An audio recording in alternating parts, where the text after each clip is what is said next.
Ça fait quand même juste 20 ans un immeuble.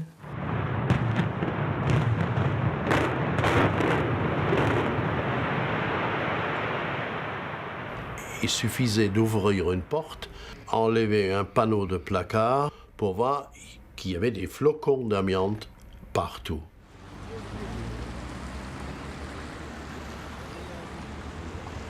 Quand on a commencé à parler d'amiante, dans les années 75-80, on s'est posé la question, mais on n'a pas fait d'investigation particulière.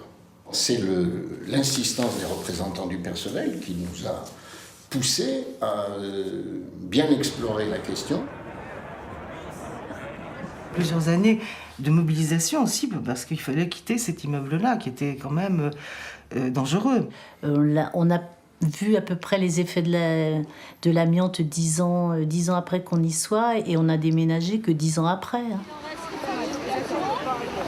Aujourd'hui, l'organisme qui dirige à Bercy les administrations n'est pas foutu de mettre des moyens en termes médicaux suffisants pour que les agents qui sont inscrits pour passer un scanner cette année puissent le passer dans de bonnes conditions. Et ça, c'est de la politique. Et il y a des gens qui sont malades, il y a des gens qui décèdent, et ça fait un peu comme les poilus, quoi. On commence à les indemniser quand il n'en reste plus que 2, quoi.